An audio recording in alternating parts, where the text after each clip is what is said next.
A reading from the book of Joel.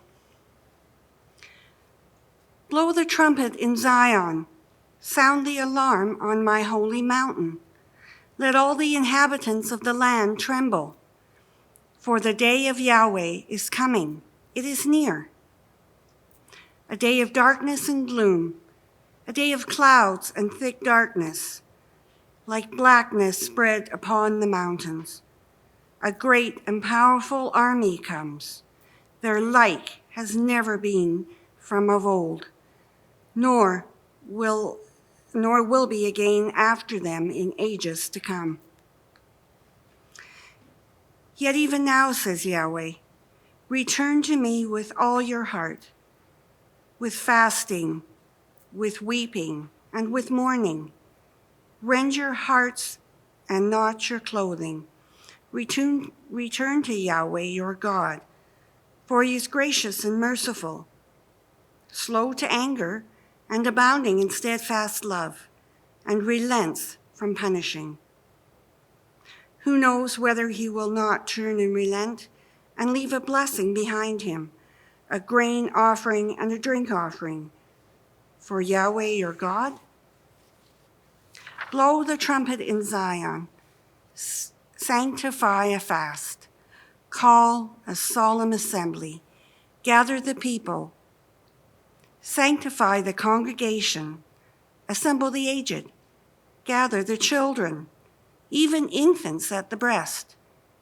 Let the bridegroom leave his room, and the bride her canopy.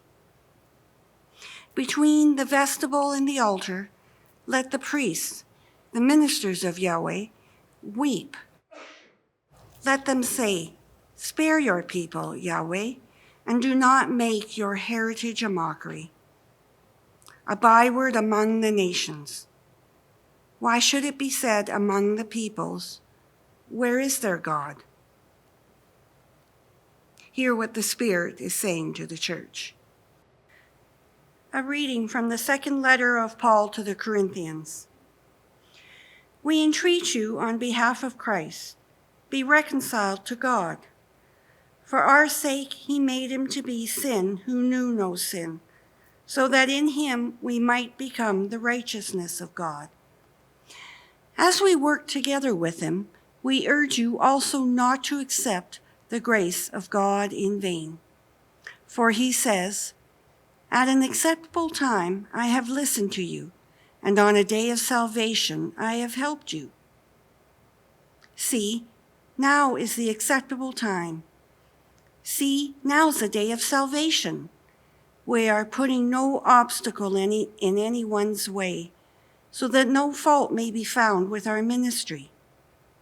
But as servants of God, we have commended ourselves in every way, through great endurance, in afflictions, hardships, calamities, beatings, imprisonments, riots, labors, sleepless nights, hunger, by purity, knowledge, patience, kindness, holiness of spirit, genuine love, truthful speech, and the power of God, with the weapons of righteousness for the right hand and for the left, in honor and dishonor, in ill repute and good repute.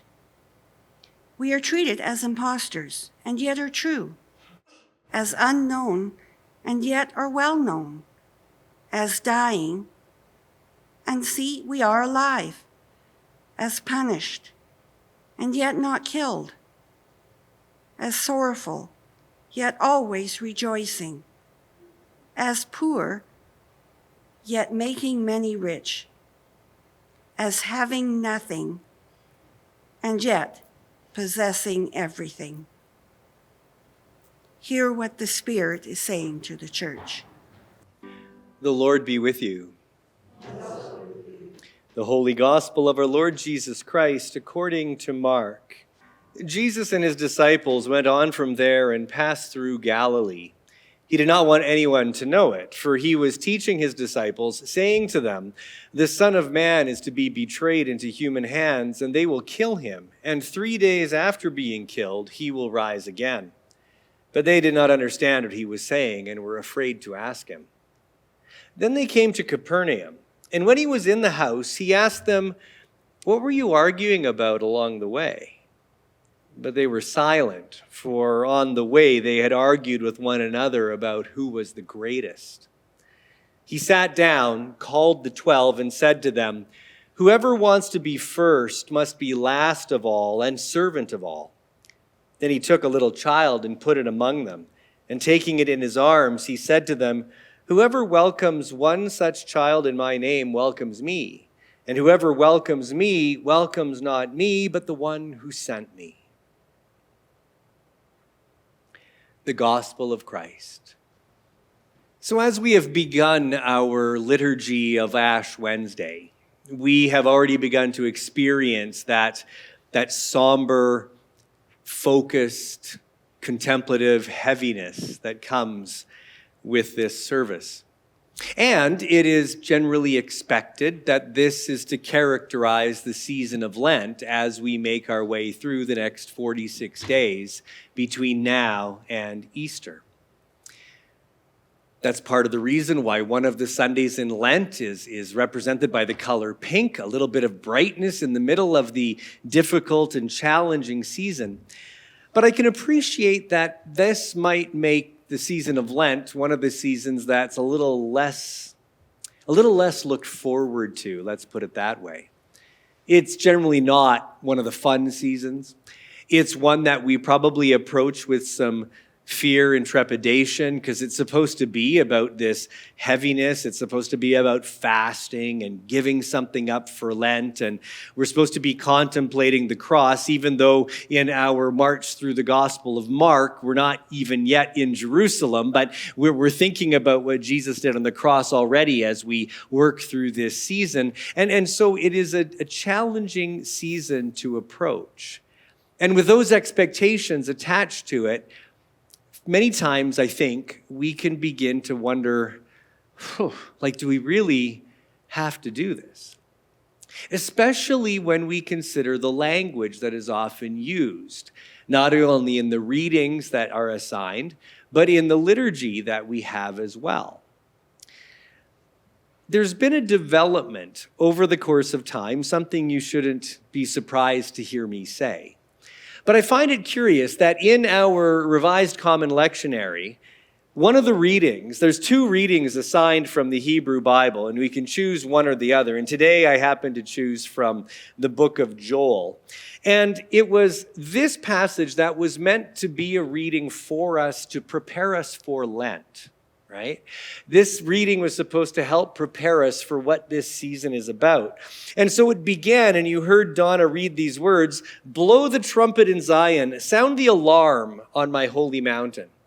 And the key thing here is to recognize that this occasion is an alarming situation. The trumpet is not being blown out of joy.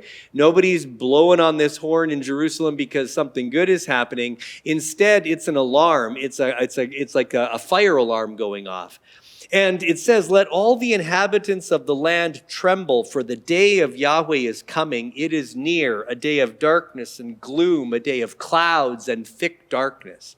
And he goes on to describe the approach of an army that is going to destroy Judea, the southern kingdom of Judah, and the city of Jerusalem. Now, it's spoken of metaphorically as an army of locusts, but we're in all likelihood talking about the empire of Babylon, which will come and lay siege to the city. And its inhabitants will suffer and starve and deal with polluted water and all of these things that come with besieging a city until they are conquered.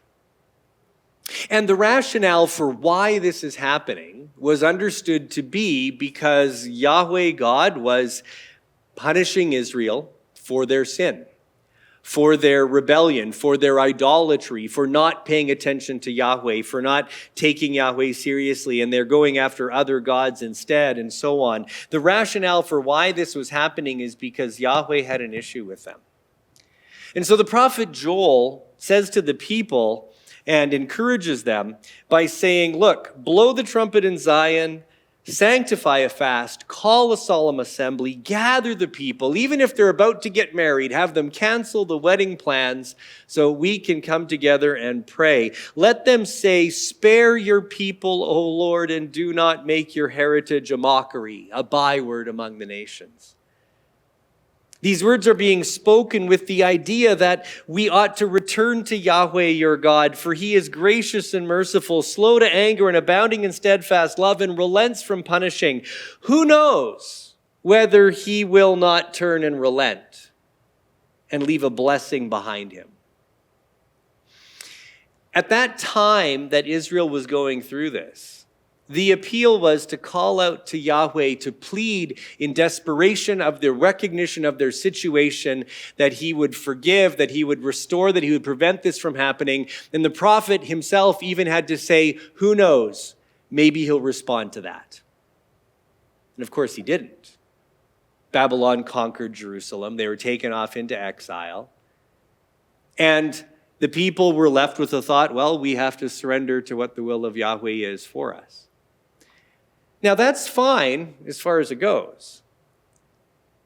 But what does that have to do with how we are viewing who we are as Christians in light of what Jesus has done today? I think some of the heaviness and weight about the season of Lent, and perhaps even Ash Wednesday in particular, has been carried on from passages like this one in the Hebrew Bible, but it's been connected to our observance of this season without really thinking through the implications of these kinds of words. When we think about the cross, we understand, okay, Jesus died for our sins. We read in 2 Corinthians that he who knew no sin became sin for us, that we might become the righteousness of God. That Jesus accomplished something on the cross that was sufficient for us, that was adequate for us, that was effective for us, that actually did the work. And so the question is, does it make any sense today for us to approach God crying out in desperation, thinking like, who knows, maybe he'll respond? He's already responded. That's what Jesus did. We ought not to approach God thinking and hoping maybe, just maybe, he might forgive. Because he's already said he does. So, starting with this book, this passage from the Hebrew Bible, I can appreciate the effort and the desire to connect the dots between what we have learned from our Israelite forebears down through their history, and as we move in towards the time of the gospel and Jesus appears in that milieu and stuff. But for us as Christians, we have already seen the story of Jesus. And we have already seen that Jesus has completed something that God had started before, and indeed something new has happened. Behold, I am making all things new. We could put on the lips of Jesus in his work on the cross. And so when we go to the gospel reading, and let me confess that I changed the gospel reading today. It was supposed to be from Matthew, as you can see in your liturgy booklets, but because we're continuing on in our journey through the narrative lectionary, I went with what comes next in Mark. And the passage that was assigned for Ash Wednesday was this one about them heading their way south. Jesus is leaving Galilee. He's making his way to Jerusalem now. And he has to deal with the disciples arguing among themselves. And they don't want to say to him why they were arguing, because they were arguing about who was the greatest. And of course, they're already ashamed to have to admit that that's what they were arguing about. That's the come they didn't want to tell Jesus. And then Jesus tells them basically that the key is humility. The key is being willing to consider a child and to include a child. In other places, he says to even become like a child. The idea of being great ought not to be the question on our minds, but instead, how best can we serve? And Jesus will have said that a few chapters earlier in Mark chapter 6, where he said, even the Son of Man did not come to be served, but to serve, and to give his life as a ransom for many. This characteristic of humility becomes all important for us as we go through Ash Wednesday and work our way through the season of Lent. And holding on to this principle will enable us to make good use of this season, let me suggest to you. Now, stepping back, we've looked at the scriptures, we've talked briefly about this. Our liturgies themselves, words that we're going to say tonight are going to be pretty big words, pretty heavy words, words that talk about our wickedness and our evil, and how we have to put ourselves onto God's mercies. Again, I would just want to say to you, didn't Jesus already do that for us? And so the language seems to be echoing the Old Testament view more than what Jesus had accomplished on the cross already. Even in some of our usual liturgies, in the Book of Common Prayer, every Sunday morning when we're praying, one of the prayers I do, I kneel behind the altar and I do the prayer of humble access. And one of the phrases in that prayer is, "We are not worthy so much as to gather up the crumbs under thy table." Putting ourselves into a very low position before God. Morning prayer in the Book of Common Prayer often refers to us as miserable offenders. And the idea of seeing God's forgiveness being granted to us is still communicated in a way that this just might happen. When I've always understood that the cross says it has been done. That Jesus accomplished this. It's a gift that is given to us that we need only to receive. And yet there's this language suggesting that we have to, it seems, humble ourselves so much to the extent that we say that we are just a worm, and only if you would grant us grace and forgiveness, Lord, that we could hope to hold our heads up. And that weight makes it difficult sometimes to approach Lent. Is this what we have to do? And then we add on top of that the characteristic tradition that in Lent, this is a season of fasting. You choose something you're going to give up.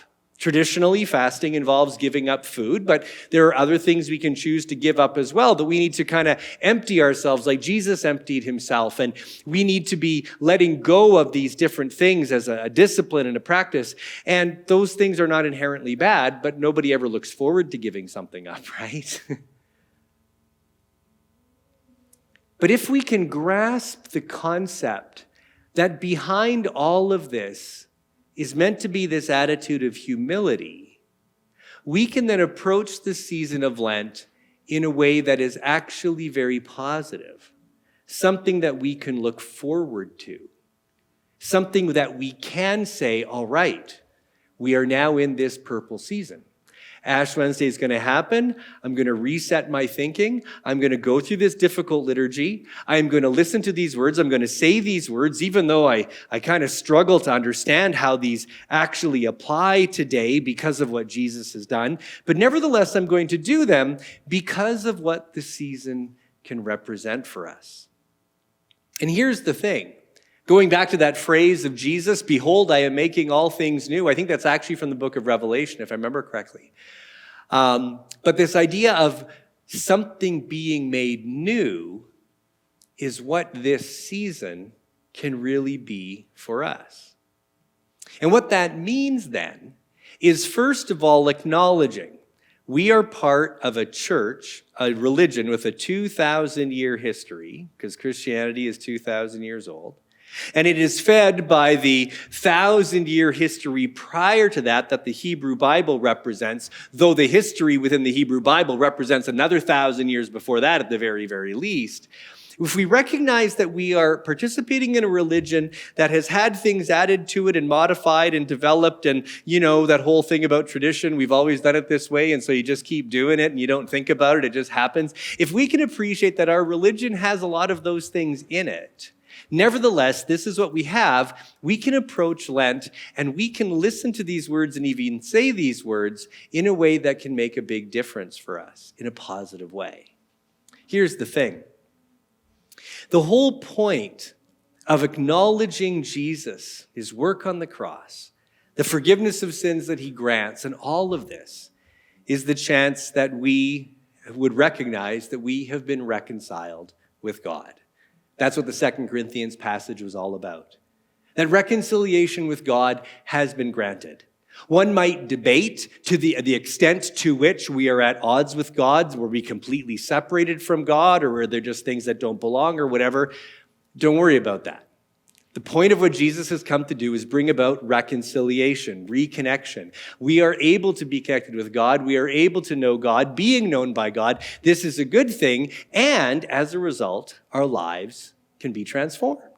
If anyone is in Christ, there is new creation, the Apostle Paul says. And so, in order to acknowledge that we have this new creation coming for us, this transformation that can happen with us, there needs to be an awareness that there's somewhere for us to go, that things aren't ideal now, that we aren't perhaps where we feel we ought to be or could be or should be. Lent allows us the opportunity to start this season going, okay, what needs to change in my life? What needs to be different? If I am going to take this attitude of humility that Jesus is talking about, even though I might have difficulty with the language that speaks about my wickedness and things like that, nevertheless, can I see where in my life that there needs to be improvement? Like, have I been arguing with my fellow believers as to which one of us is the greatest? That's embarrassing. I can't believe I have to admit that I do that. But that's what the disciples had to do before Jesus. Do we do similar things? By taking that humble sense of self-assessment as we begin the season of Lent, we are able to just simply look at ourselves and go, where is the room for improvement? After all, Jesus said, I did not come to call the righteous, but sinners. So which are you? Are you the righteous? You've got it all together, no improvement necessary? Then you don't even need to be here. But if you recognize yourself in the other category, a sinner, someone who misses the mark, somebody who doesn't always bat 1,000, somebody who needs some improvement, that's the kind of person Jesus wants to work with. And so Ash Wednesday encourages us, using the vivid language of our liturgy, and perhaps even some over-the-top language, dare I say, to encourage us to get into that position of humility and say, all right, how can I approach this next month and a half in a way that will encourage and spur on and, instigate change for the better? Now, how we do that might well mean giving up something. We might need to exercise the discipline of self-denial in order to find out that, we can live without that thing. And by the end of the month and a half, we might find, maybe I don't need that anymore anyway. Or by exercising the practice of giving up something, we find ourselves at a better level of self-control, which is one of the fruit of the Spirit, so that it can affect other aspects of our lives. There's a good possibility that in making the practice of, let's say, giving up chocolate for Lent, that it can actually have a connection with the self-control that we exercise over our mouths in our conversation with others. By exercising this muscle over here, this other muscle, as it were, is strengthened. But of course, you've also heard that Lent can be a time where we add something to our life. Rather than thinking of what do we take away, well, what can we put into it? And the things that that Paul was talking about in 2 Corinthians chapter 6, talks about how we are to have purity and knowledge and patience and kindness, holiness of spirit, genuine love, truthful speech. All these kinds of things are things that we can contemplate and think, okay, what can I do to make sure that maybe, well, let's go with truthfulness of speech becomes more of a practice in my life. Whether we are looking at taking something away to exercise spiritual strength to improve our lives, or whether we are talking about adding something to our life to be more conformed into the image and likeness of Jesus, both of those approaches require humility first. The humility to be able to say, I've got stuff to work on. And so as we continue in this service, as we move into our hymn of reflection and then spend time in Psalm 51 in this rather mournful tune that we sing for it, as we go through our litany of penitence, and as I lead us in that, understand that I am including myself with you in the responses to them. As you hear every phrase, go ahead and let the weight of it strike you. Where it seems it's over the top, let it be, but let the humble approach to God today be one that encourages you to say, all right, this is a chance to do business, a chance to focus on what needs to change for the better for me, for the better for those I encounter, for my relationship with God. But let us just be sure that we know that there is no question about God's forgiveness. There is no if when it comes to that for God, precisely because of what Jesus has done. So the promise we have in this season is our humble approach to God is one that will be met with arms wide open. Because as Jesus said, anyone who accepts a child accepts me, and we are his children, and he accepts us. Let us give ourselves over to this today in humility for the sake of growing in our love for Christ and our love for others. Amen.